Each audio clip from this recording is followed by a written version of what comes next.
Many of you will have seen in your feeds lots of AI generated content recently, which looks almost indistinguishable from reality. Everybody, it's Michael here, and I am so happy today. I got somebody really special to introduce to you. Check it out. This is my new friend. Hi, I'm Walter. And obviously, we've gone straight to using our powers for evil. You are not the father. Oh. I am out of here. There's a man on the racetrack. That is Stephen Hawking. He's. I'm going to need to see your driving license, please. Of course, officer. Here you go. Right. You have a lovely day. Hang on. Now, I haven't had many videos lately because I've been in Japan, but moving swiftly, I'm going to set out a timeline of how quickly this is changing and how the videos have looked throughout that period. It's quite extraordinary to look at the time frame here. Only 5 years ago, we didn't even have AI-generated images. Before around 2020, AI was used really to enhance existing videos. It wasn't until 2023 that we had the first prompt-to-video software with Meta. That's when we saw this classic. Oh, that's hot. That's hot. Uncle Phil, come try this. Fresh pasta of Bel Air. Which is probably not the worst thing Will Smith's been in. So only 2 years ago, we went from this gradually to what we have today. Cheese, perfect combo. Glad you like it. That's saucy right there. Look. Fork do a twirl, noodles on a mission. Now back then, I say back then, it was 2 years ago, which kind of shows you the speed of change here. At that point, what we had is the AI was creating lots of images and stitching them together like frames, much like in the early film industry, except where that evolved over decades, this has evolved in the last couple of years to where it is now. In around 2020, we figured out diffusion, which is essentially how you make AI-generated images. You don't start with a blank canvas and then the AI, like an artist, creates everything. Instead, you give a canvas everything. You fill it out and fill all the pixels in with all the colors, and then the AI learns how to strip away everything and leave an image there. Soon after that, we had Sora in 2023 as well.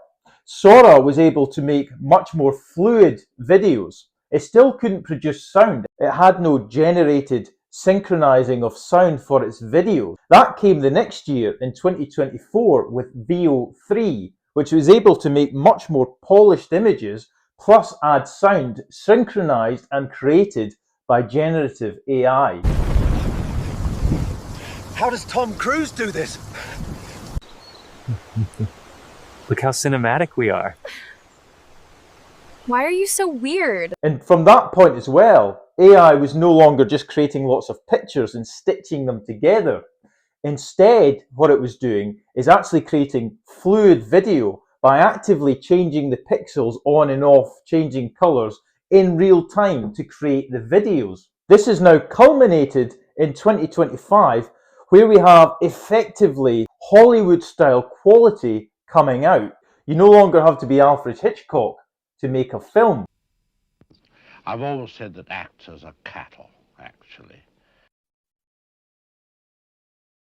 Now, Sora 2 has only come out in September 2025, and it's absolutely astonishing.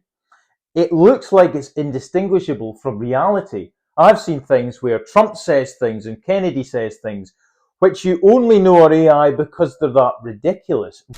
I'm declaring war on fat gay kids. Not the kids themselves, but on whatever's making them so fat, gay, and pathetic.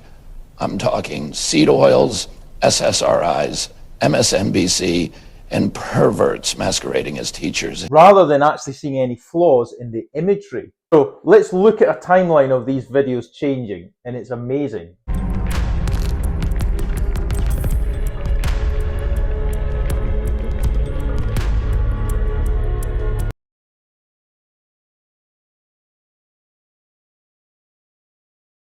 To prove one man is enough to fight a gorilla. Welcome to the Chernobyl challenge. I'm gonna lick this glowing pole. Let's see how many 1 year ago, Sora 1 redefined what was possible with moving images. Today, we're announcing the Sora app. And Bill for more details. And a duck who carried him home! Ever since he was a kid, he wanted to be a duckling racer. His first word was quack. And have no doubts, Hollywood are very concerned about this. Only last year, they felt that there was no existential crisis and that AI could simply be used in order to enhance storytelling and filmmaking. Now, they're calling it an existential crisis only a year later. But that shows they've fallen into the same trap as everyone else. If we use the film industry as a proxy for how much we've underestimated AI, then we can see that they have completely shifted their view in 1 year. And that's because most of us don't accept things until it hits us in the face, which it has now done with Hollywood. We are already looking at how to make AI-generated video games.